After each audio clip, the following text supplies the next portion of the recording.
Global HSE Leader interviews. Today we will discuss with Hugh MAXWELL, and thank you very much, Hugh MAXWELL, to joining this section. And I want to explain why we are doing these interviews. This section is about maybe 11 or 12. In some cultures, there is a master-apprentice relationship. You would progress alongside your master by improving what you learned from him and contribute to the development of the profession. I am organizing these interviews to help people. You recognize the people word following. I did the Turkish version of these interviews 4 years ago. It is very famous in my country. Now it is time to global, and I want to do this global interviews to inspire the people to do something on global to change the global future, the world future about health and safety. And I want to explain some things as today there is a awards ceremony about health and safety. International HSE Talks and Global Inspiring HSE Leaders projects are nominated by British Safety Council for the Health, Safety and Wellbeing Ambassador of the Year awards and James Tye Awards categories. We would like to thank all our team, volunteers and guests. Thank you very much, Hak, joining us today. Welcome. It's an absolute pleasure, and can I just convey my sincere congratulations. There's no losers in Health and Safety Awards, and just being nominated in its own right recognises the great work yourself and the team have done together there. So I salute you all, and long may you carry on. Keep smashing it. Yeah, thank you very much for joining this section. We are stronger today with you on these aims. So I want to start the questions. Please tell me a little about yourself and recent work experiences. And I am very curious about how it's possible that you are taking too much awards from the organizations about influencing the people. And I want the people need to know these secrets. Vedit, thank you for this opportunity. Thank you to everybody. The world's a very small place now. I've been very fortunate to have worked in health and safety and in high-risk industries for over 35 years. And I'm at a stage now in my career where I really do believe in the importance of giving back and the importance of engaging people at all levels. I mentioned before the start of this webinar to my good friend Vedat, I have two underlying ethics in the work I do and who I do it with. The first being nobody comes to work to get hurt. Yeah. The second being, if it's not safe for my children to do it, why should somebody else's children do it? Because we're all somebody's children somewhere. And life is the most precious commodity we all have. Not just impacting on ourselves, but on our families, but on our workmates, on our peers. Having had to deal with multiple fatalities around the world in my 35 years plus experience, it's not pleasant when things go wrong. So it's important that we prevent accidents, severe incidents, and fatalities wherever we can. So I'm quite passionate about HSE. I started life as a chemist, studying in Edinburgh at Heriot-Watt University, being born just outside Glasgow. I'm a proud Scot, but you won't tell that from my accent. Unless I get with other Scots when I start talking particularly faster. Very proud of my wife and children. My wife, Christine, we've been married approaching 34 years. My son, Andrew, I've just been told from the sidelines 35. I'm not the best with maths, although my first degree is chemistry and maths. My son, Andrew, is 31 years old. He's now progressing a career in health and safety as well with a great forward-thinking small company, Safety Forward Limited in the UK. And nothing really makes me prouder than both my son Andrew and my daughter Lizzie, who is 34, a school teacher, and they both have adopted a lot of the health and safety ethos, But behind us, we have a very strong backbone. My wife, Christine, who's held us all together and allowed me to be really engaged in global roles for over 25 years. So whilst I said we've been married 35 years, I've probably been at home for about 12 of those due to the work demands. No, I joke, but I've been able to give back. But fortunately, I've had a great work-life balance, and my wife has been the backbone of holding our family together.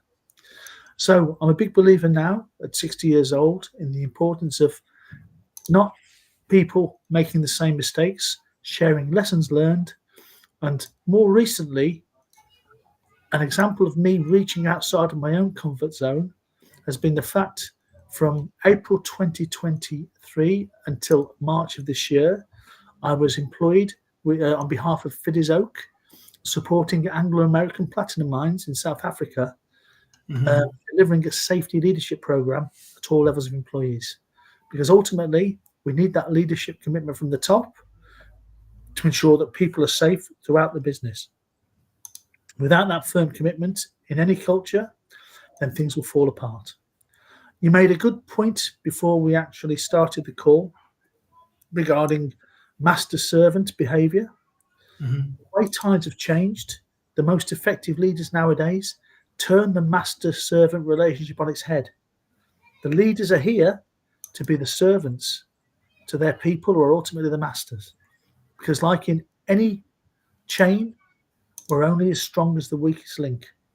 So the more we can engage, the more we can empower, the more we can build trust, the more we can make people feel psychologically safe in what they do and make them feel valued and make them strong enough to say no when it's not safe, then the safer workplaces will be.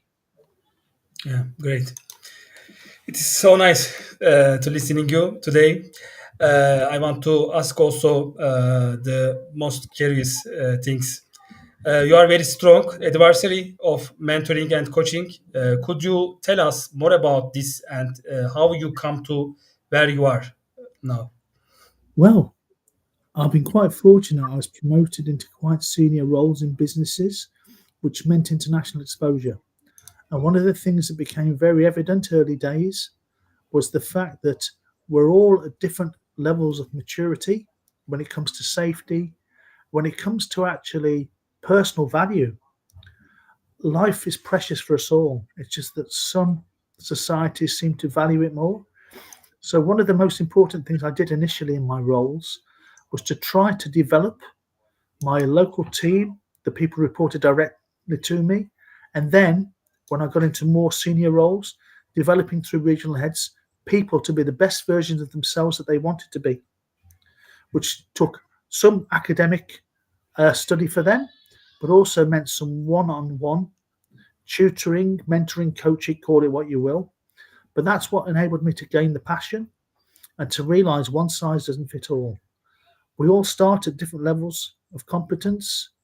We all start at different levels of confidence as well, because, for example, if you're working in a developing country where there's not such a great focus on safety, it's much more difficult to get a junior or middle health and safety professional approaching management and challenging management over safety issues. So sometimes it's not just building confidence, it's building competence. And around 2016, I came to a major crossroads in my career. I'd been with the organisation in different forms. I was with for around 30 years. Personal circumstances meant I refocused and took time out. During this time, I had more time available, and it enabled me to spend more time coaching and mentoring other people to enable them to actually develop as professionals and help them to become the best versions they wanted to be in certain areas. So I worked with them, coaching, mentoring, and then around 2017, 2018, IISM, who I'm associated strongly with as a fellow of the International Institute of Risk and Safety Management, they launched a pilot mentoring scheme from which myself and a gentleman named Grant Thompson were two of the first mentoring partnerships. And we actually started a structured mentoring program.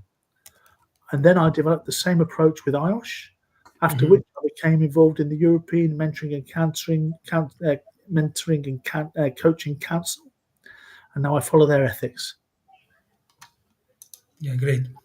And I want to ask also, as your wide audience are at different location globally, what advice you offer to assist in their development and growth as a HAC professional?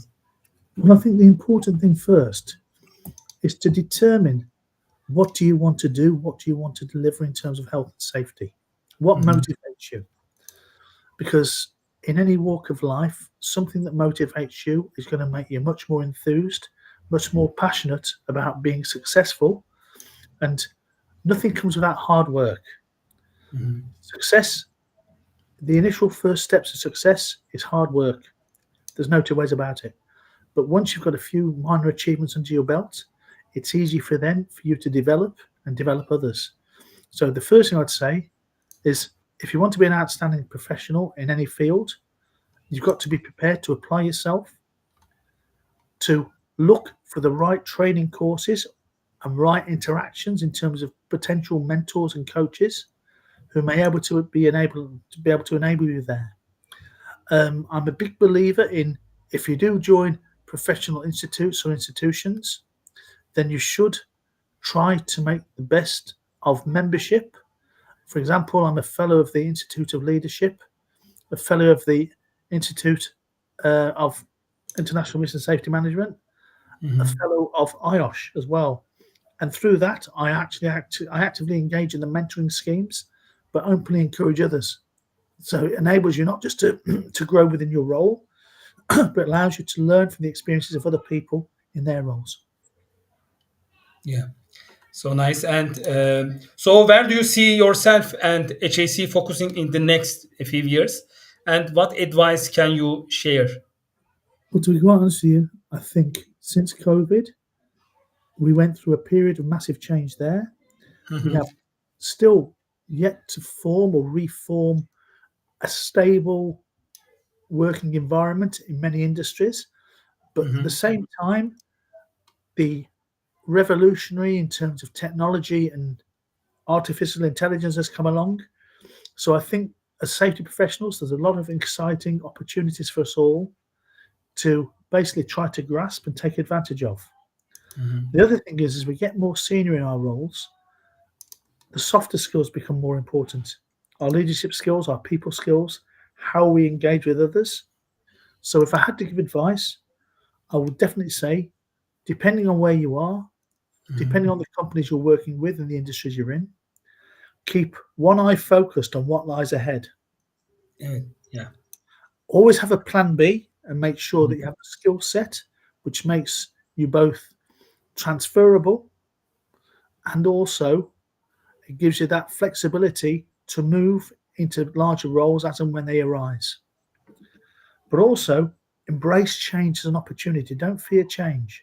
Getting outside of that comfort zone, I can particularly say this now to younger people, because they are more akin to change. They are bigger risk takers than perhaps my generation, the generations before and slightly after me.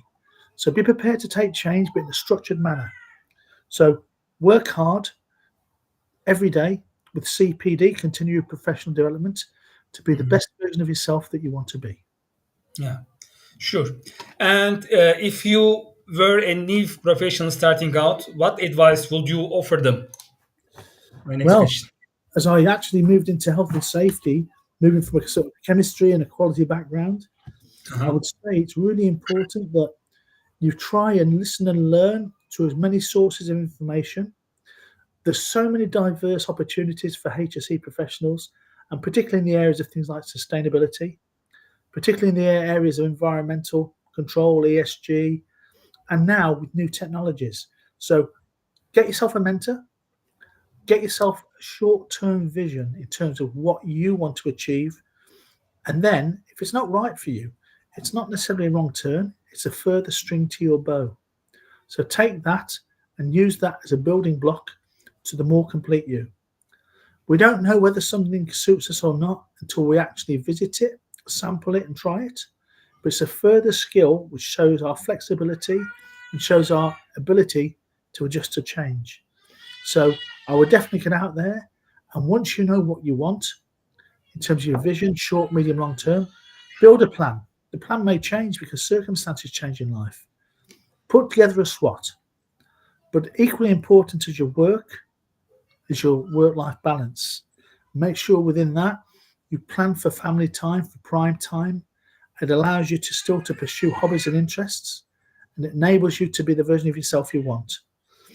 But also, particularly nowadays, engage in these new technologies. Go out there, sample, and look at the ones that you think will make the greatest impact on your business. We'll never be scared to be a champion of these, because the only one constant we have is change. And the rate of change now is getting quicker and quicker. And we have two options. We either become part of the change or we resist it. And if we resist the change, we'll be left behind. So the important thing is for us to try and embrace the change and apply it to our best suited needs. Yeah. And the last question, with the strong rate of in introduction of artificial intelligence and new technologies, what are your thoughts on what and how they will impact on HAC and risk management? Well, I've been quite fortunate because I've been in some high-risk industries in which AI and new technology has been tried and tested, with many failures along the way, I may add, without the success we're seeing now. And the one thing that I'm a big believer in is reducing workplace risk and protecting people. So I would ask each of you and urge each of you to get involved, embrace it. Don't apply it just for the sake of applying it, but use it on a risk-based approach in a manner that can help protect you and protect others. It'll help you expand your skill set. It'll give an opportunity for you to gain greater knowledge in how it can be a part in your workplaces. Yes, it will change the working life and working roles of many people, but hopefully that's going to be in a positive way, which means safer workplaces and better work environments for everybody. Yes, and I want to ask something to you in the global impact. What is our duty? I'm asking for personally, each people, to make the world a safer and healthier place. I mean, not only about workplace, but also for everywhere, in traffic, in workplaces and houses, in everywhere, because people not dying in only workplaces. My friend, I could not agree more. People, employee, and also family well-being isn't a thing we should switch on, switch off at work. One of the most dangerous things all of us do is actually drive to and from work, drive home at the end of the day. So it's important that we recognise the risks there, but equally so, it's important that we raise the awareness of others who don't necessarily have the risk exposure or knowledge that we have. Every life is valuable. So it's important that we share knowledge, we share ideas, and we don't become confrontational. But if we see somebody doing something that's unsafe, we approach them in a positive manner, in a positive light, engage with them and explain to them what our concerns are. Build that trust first, so we're not there to blame them, we're not there to point the stick or punish, but explain to them what our concerns are and try to convince them of why they should do something in a safer manner. Yeah. Thank you very much. And also, I want to ask something else about ergonomics. What do you think about the new equipments to work with the body, wearable technologies for ergonomics of Well, people? I think this is one of the great applications of AI and new technologies is the fact we're looking at ergonomics for years, ergo being work, the nomics of it being the science behind it, has been very much focused on mathematical studies. I think with the new technologies coming in, we're actually able to put into practice, even as far as getting people to wear suits or wear equipment which enables them to work and adjust their body posture in a safer manner. So I see this as a massive, massive benefit going Mhm. forward. And also in terms of the time people are doing tasks, very similar to exposure to hand-arm vibration. We don't know how dangerous it is to be doing a repetitive task. Some of the numbers that were dreamt up years ago through things like the manual handling assessments, the MAC charts, for example, with the HSE. Introducing this new technology gives us a more scientific basis of establishing what's safe and what's not safe. And similar with stress or with employee well-being, this can be a factor. And also, we all have different personal capabilities in the workplace. So I can see this exciting technology enabling us to know what sort of threshold wishes and expectations. And in particular, with an aging workforce like my good self, I think that's an important thing because I want to have a quality of life still, not just with my family, my kids, but also with my new grandkids. Yeah, thank you very much. And I want to remember people to they can ask their questions. This is an interactive interview, so I will read some comments about the interview. Yakup Yeşiltaş say hi, thank you for these interviews. He said, and Mark Montegue from LinkedIn, evening all. He said, and Ashhan Süleymanov says that great talking, good advice. Thanks, Mr. Zar and Mr. Maxwell. And thank you, Ashhan, for your comments. And I want to read something that they are asking about the effectiveness of the HAC trainings. Do you think HAC trainings are efficient I think, enough? I What do you think think? people learn in different ways Yeah. and people respect now. I think for core knowledge, classroom-based training is important. Mhm. However, it's really important equally that people apply this so they see whether or not it fits the needs of the business. But equally important about training is feedback, not just from the people who've been trained, but once you're applying it in the workplace, feedback to see how effective the solutions you apply are. So I think, for example, I'm actually a NEBOSH ambassador. I'm a strong believer in the support the likes of NEBOSH, IOSH, WSM. They try to deliver training that will deliver great core competence knowledge, but there's nothing more effective than actually getting out there in the workplace and applying it. Yes, and Rumeysa is asking a question from YouTube channel. How can we explain that psychological health is also important in the industry? Establishing a new system is difficult, he said. She Well, said. I think, notice I fully agree there, and thank you for that comment. I think Mhm, there's a lot of organizations are working hard still to try to create psychological safety, and mhm. equally important is psychological health. The mental mindset before you start a job to do it safely, the mental mindset in terms of focusing on your health and the well-being of others is equally important. This is why one of the things I'm flagging and I'm working hard on with others is mental wellness and well-being, which covers both psychological health and safety. It's important to every industry, whether it's working in an office, whether it's working outside in construction, whether it's working in manufacturing, in every environment, low, medium, high risk.